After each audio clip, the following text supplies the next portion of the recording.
Aja takon bab kuwi sing jenenge tresna karo jodoh kuwi kudu dibedake. Wong nek umur sakmene nek diomongi ora payu-payu engko selak tuwek, engko selak dadi perawan tuwa. Aja iki berarti wong lagi golek jati dirine. Wong tresna kuwi arep suwene kaya ngopo? Kuwi iso ra dadi jodone. Nek ora dadi jodone pedhot tak dung-dung pedhot dung-dung asolole tak dung-dung tempat Yo kasih nikalan Mbak Elisa niku.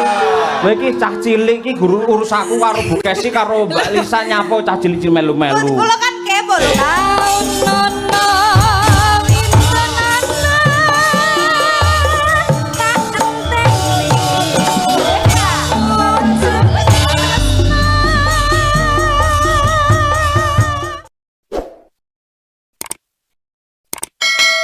Monggo jumeneng Mbak Lisa.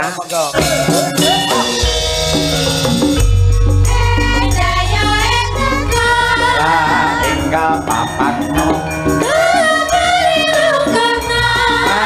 kelar noposo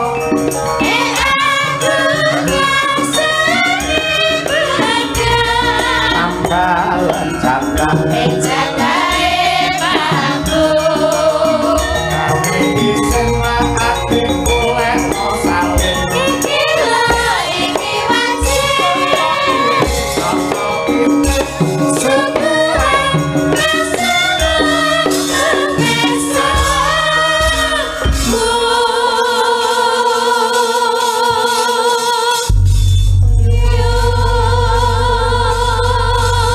Mboten namung Mas Gareng Pacitan ingkang asring sowan wonten laladan Ponorogo kelebet Mbak Lisa menika menawi kula tingali wonten ing YouTube menika nggih kaya wis omah teng Ponorogo. Mila kula nyuwun pendapat jenengan Mbak Lisa langkung rumiyin magepokan kalian para pamirsa wayang wonten laladan Ponorogo niku mungguing pengamatan jenengan pripun? Oh nggih. Mas Petro, kalau wonten Ponorogo niku anane namung remen seneng nek wis mlumpuk niku wargane niku istilahnya napa nggih nek tirakat nggih diniati dan semuanya niku nggih budaya ngaten lho dados nggih dinikmati secara detail ya dalangnya ya guyone sindene kabeh ora kok pilih-pilih ngaten. Jadi masyarakat Ponorogo menika sangat-sangat remen budaya utamanipun wayang menika Mas Petro. Dados asring sanget nggih jenengan sowan Ponorogo. Lah nggih enggak tahu ya dilalahe kok ya ngubeng minggir ten Ponorogo niku bola bali bola. Bolane kayak mburi ora. Mboten yen pancen asring teng Ponorogo timbangane wirawiri kaya Setlika Yogya Ponorogo. Mbok anu kemawon ndamel griya teng Ponorogo sisan.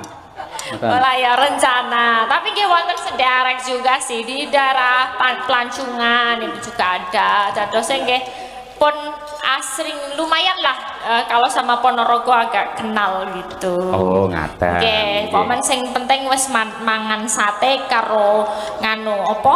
Dawet. Dawet jabung. Dawet jabung. Ya nggih. Lek Mas Gareng napa makanan khas Ponorogo sing jenengan senengi? Ponorogo niku yen panganan kabeh enak Mas. Sedaya dulur Ponorogo niku maniak makan, maniak angkringan, maniak seni, maniak budaya. Nggih. Niku lek Ponorogo witrikala taun 2009 kula nderekne Pak Sento Yitno Carita bapakipun Mas Klitik. Nggih. Niku ket biyen teko sakniki priyayi Ponorogo ki tetep budaya demen wayang, demen marung, demen mangan. Nggih, nggih, nggih. Nggih, wala Ponorogo niku nuwun sewu lho Mas. Benten kalih sanes-sanesipun. Ora bedak-bedakne dalange sapa, ora bedak-bedakne sindene sapa, ora bedak-bedakne dagelane sapa, sing bener kanthi rasa ikhlas lillahi taala, aku kae sing tak undang. Iku mula jenengan ngendikane niki kan nggih mboten napa niku biasane mboten namung kula kadang kala Mas Tralala. Nggih. Wonten Mas Sumar Bagyo. Nggih. Mas Jo Klitik Jo Klutuk, Abai Kirun, Mas Komet Dodok pun biasa kalih panjenengan. Cak Yuda. Leres niki Ponorogo niku sedaya nggih pun diundang. Niku napa kok bengi niki sing diundang kok Gareng Pacitan. Nah, iki asih ora ngerti iki sebabe apa iki. Pengiritan. Lho, sing jenenge kesenian niku ukurane dudu babakan materi nu mboten. Nggih. Lho pripun Mas? Lah ngoten niku jenengan padha karo nuwun sewu rada nyepelekke kare Pak Mujito piyayi sembodo kaya ngono. Niku setun tresnanipun Pak Mujito dumateng panjenengan ngoten niku. Lho kula mboten kok badhean kali Pak Mujito niku mboten. Lho kula wau jadwale namung limbukan alhamdulillah. Diunggah neng nggone gara-gara sembah nuwun Pak Mujito nggih. Sing penting ile seduluran lho, Mas. Sedulur, aku ki ora tau mikir apa-apa kok ya. Tenan. Ora mikir kowe. Mboten mikir, sedulur kalih duit ki kula tetep mikir. Mikir apa? Duit. Apa? Ya Mbak Elisa. Ya, Mas Gareng. Mas Sahyo pun tadi Nggih. remenanipun dulur-dulur wonten ing Laladan Ponorogo menika enggal-enggal mawon niki sedaya pesinden utawi setunggal mboko setunggal menika nembang. Oke, siap. Pokoke Ponorogo ki wis ndang set ndang nembang. Mbak Elisa nembang, Mbak Umi nembang. Mbak Winong nembang ngoten niku. Niku weh penak no gaweane Gareng malih penak no. Lah nggih to, dicocokkan dengan keadaan. Nggih. Goro-goro maksude Mas nggih. Nggih. Nggih, kedah niki wonten pamundutan wau. Tembang kangen napa-napa Tembang Mbak? kangen wonten, podang kuning wonten. Nggih. Cobi tembang kangen riyen Mbak Lisa sing ngaturke jenengan. Kuwi kono, Nduk. Piye? Kok ganti posisi ngapa sih? Aku lho pengen deket tamu Cito. Lho wong awakmu wis karo kono ngono kok ya dadak. Aku ki mau nek berselisih paham lagi gitu loh. Jadi aku kan mengambil jarak. Ya ora pengambil jarak awakku kuwi asline kuwi aku nek kono kuwi ya njlintut buri kok. Iki lho, aja takon bab kuwi. Sing jenenge tresna karo jodoh kuwi kudu dibedake. Wong nek umur sakmene nek diomongi ora payu-payu engko selak tuwek, engko selak dadi perawan tuwa. Aja iki berarti wong lagi golek jati dirine. Urung ketemu jodone. Kudu dibedake antarane jodoh karo tresna. Upamane jodoh. Nek wong saka tresna dhisik ya. Tresna. Ya, nek wong tresna kuwi arep suwene kaya ngapa? Kuwi iso ora dadi jodone. Nek ora dadi jodone pedhot tak dung-dung, pedhot tak dung-dung asimo. Tak dundung kepet. Nah, kuwi. Tapi nek jenenge tresna arep kaya ngapa paribasane esuk sore dolan esuk sore mlebu sak mobil yen udu jodone kuwi bakal kok dot dung-dung asolole tak dung-dung tepet yo kuwi mau tresna bedane karo jodoh. Jodoh arep diawali maune ora tresna mung dijodohke karo wong tuwa utawa misale ketemu langsung sret ning ati. Wah, kaya-kaya iki ana sinar sing bakal dadi jodohku. Lah kuwi diwiwiti saka barengan engko tuwuhe rasa tresna nek wis dadi siji. Kaya dulure dhewe sing manggon ning Bringin bengi iki temu wahyuning jodoh, wahyuning katentreman. Nah, iso muga-muga jaga dadi tresna, dadi jodoh. Ya nggih. Wonten lagonipun apa Mbak Yu? Tembang kangen. Nggih, kinangkani. Monggo dipun aturaken dening Mbak Lisa sesarengan kalian kanca-kanca Madangkara. Lajeng kemawon nggih Mbak nggih. Nggih. Monggo to tembang kangen. Dados. Aja gowo. Wayah wengi udan krimis wis suwe banyu kantu metes dadi seksi kudu nangis wong sing tak tresnani tega ninggalake aku suwung done enora.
ganti Pak. Apa? Ganti. Lagu yang viral hari-hari Hit. ini Pak. Apa itu? Tombo kangen Pak. Tombo kangen. Aman. Aman. Aman. Aman. Oh alah tombo kangen. Tombo kangen ya? Tombo Oke. kangen. Yes.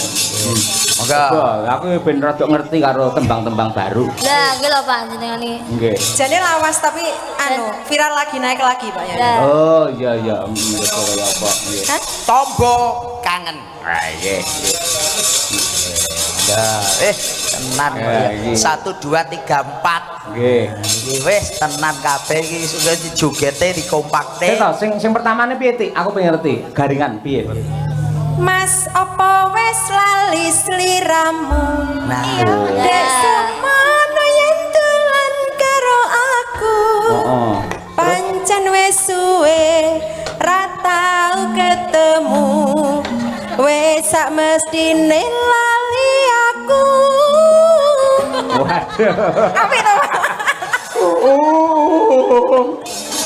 Tapi kalau sing nyanyi saya tetap bagus. Oh iya. Sampai sapa sik lho aku. Kan nganggo ngelik Pak Yoyo. Pakai ngelik kalau jam segini. Ngelik barang iki lho. eh Lagune Ngeliknya harus beda. modele cekoke tularan aku. Biasanya au. Coba aku pengen ngerti ya, coba diaturake. Nggih, monggo.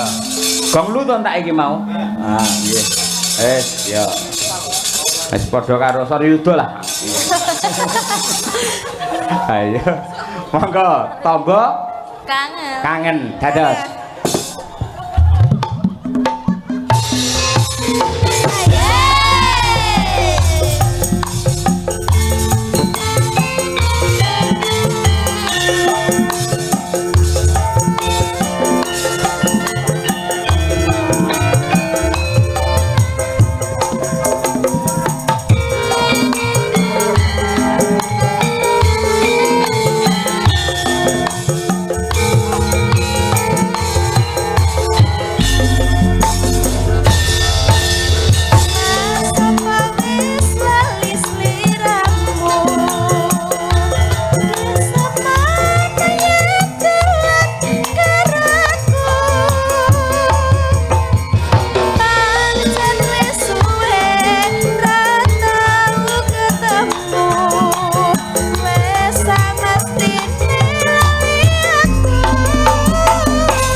Pancen Madangkara memang untuk Anda tenan. Mbak Lisa nyuwun kadung tresna dhisik diaturake marang mempelai berdua. Nggih. Nek nangis aku piye? Ya ora to. Ngopo kadung tresna kok nangis? Kadung tresna ya berdua kaya ora jodone. Oh iya, ya tak dundung. Aku mau bengi iki mau gerget curhat Elisa tok. Ya tak dundung kok ya. Monggo-monggo Mbak Elisa. Dibawani monggo bawani napa nderek mawon. Nggih, Elisa.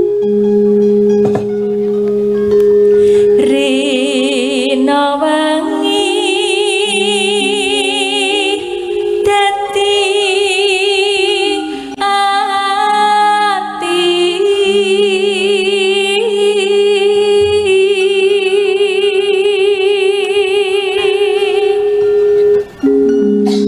tanpa dahar tanpa nendra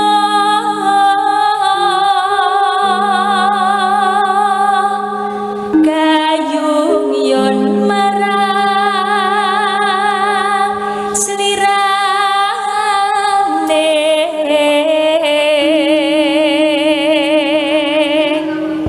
nangsaku mawanging netra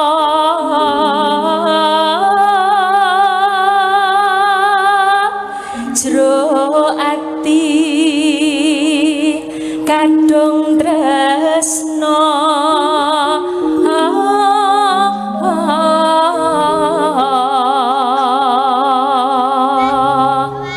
dan liya amung sliramu satemah loro asmara.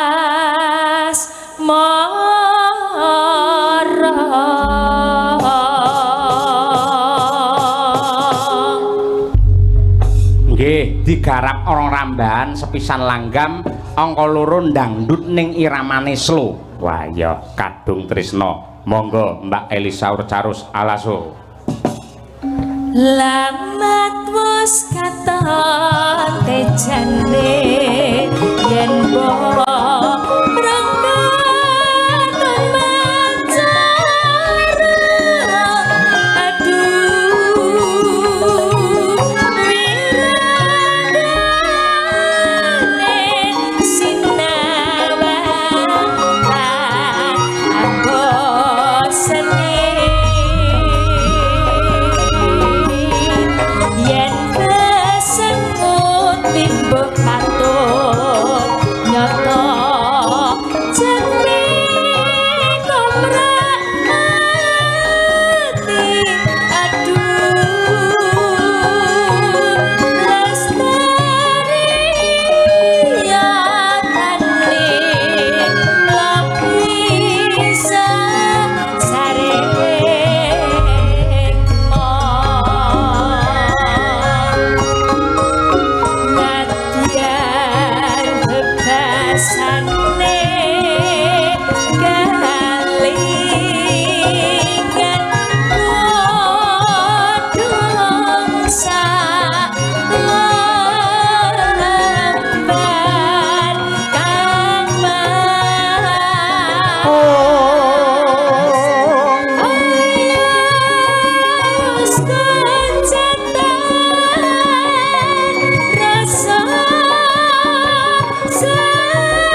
Ah, Hendakane sarwa ai ai ai.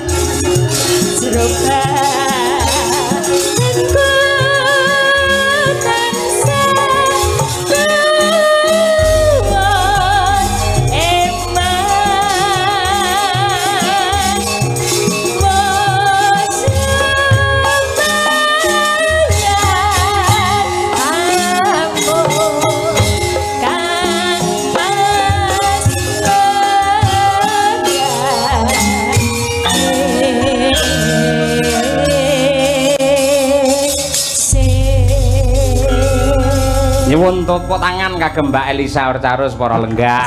Dikasih nikah Mbak Elisa niku.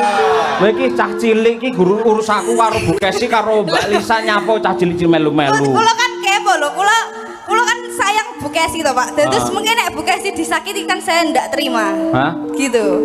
Sing nyakiti Bu Kesi iki sapa? Lha kula nyamung tanglet sejauh apa komunikasi jenengan kalian Mbak Elisa niku mawon mang. Ora jauh, aku dekat kok ora jauh. Duk, Ayo. Duk, kowe pengen ngerti sejauh apa Pak Cahyo dengan Mbak Elisa. Nggih. Engko tak sadapne WA-ne kowe meneng sih. Kowe kaya pihak kepolisian. Wah, wong kene mantan intel kok.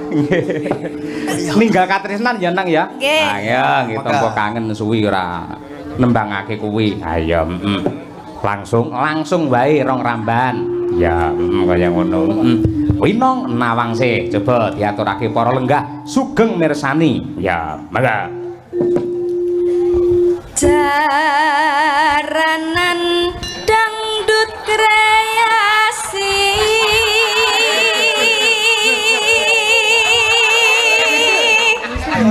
Iki cah iki ayu, suarane apik. Nggih. Ning tell me bocah iki. Kok Napa to, Pak? Orang ngrungokne omong aku to. Napa to, Pak?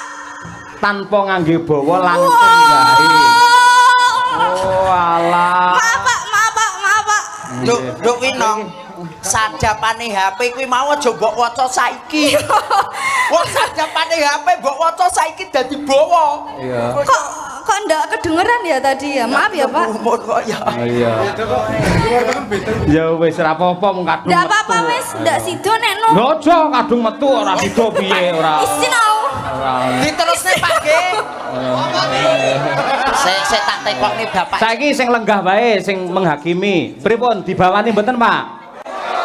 Lho bawa kuwi lho, kowe diselamatkan. Nah, diselamatkan. Nggih, iya.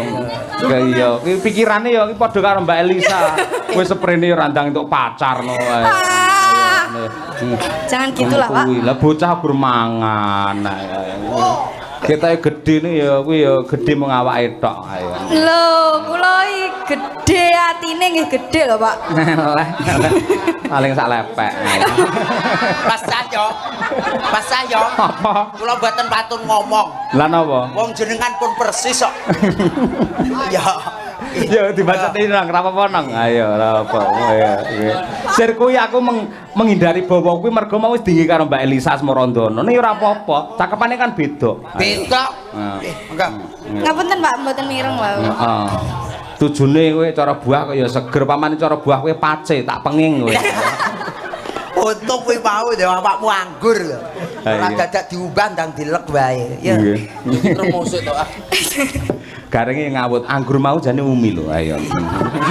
Ngawut mbane lho. Lah yo lek umi ki lek anggur lah wong isih sakmene cilike wong tenggo pinggir dalan dipangani kan nggih repot to, Mas. Mending nggih jamu wae lek wis sehat iki dolan nang anggur ngono. Iya. Ya nang ora apa-apa cah ayo. Ayo.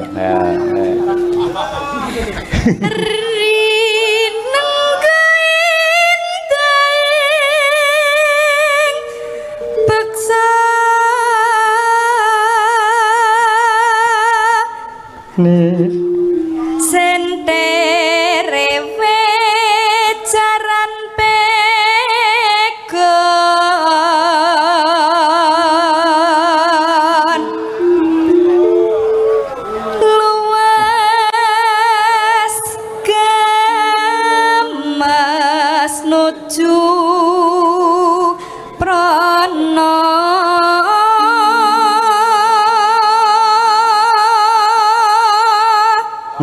no pinter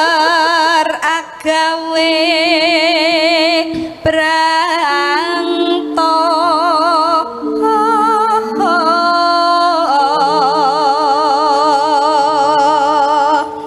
sinden winong tulung agung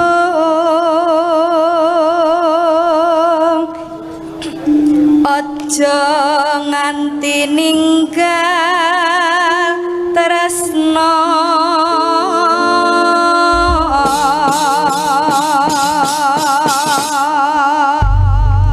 ya menika ugi kula aturaken dumateng Pak Jono Busri sing tebih saking Surabaya keraya-raya tindak wonten nglaladan Bringin Kauman Ponorogo. Kangen karo kanca-kanca Madangkara. Ya, karmane panjenengane urung diaturake wis pirang-pirang tarup. Kutut manggung ning nggon gara-gara wae. Ya, ya Nduk, winong nawangse. Ya.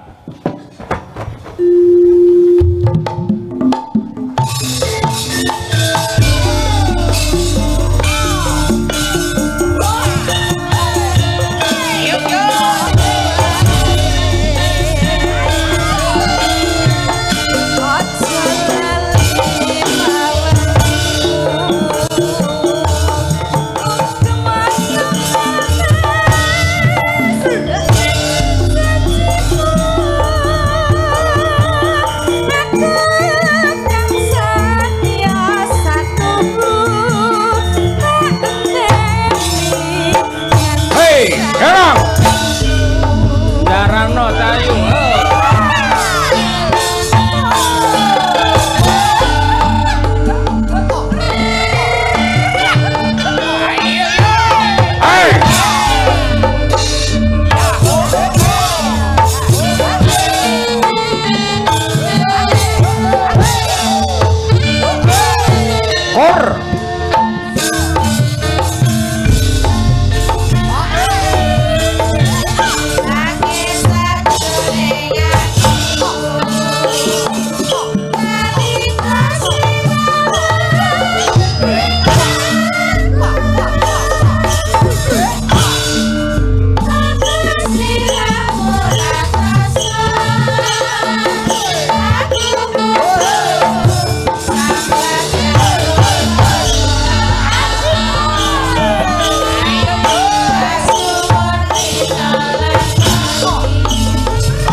bocah nggih. Tenan kok ya Jan. Kaya ngono cah Tulungagung polahe kaya ngono. Polahe kombo kula nyingkrih teng mriko. Mata kula meh klilipen upat-upat. Pecut ta? Nggih, lek pucuke niku kan upat-upat jenenge. nggih. Meh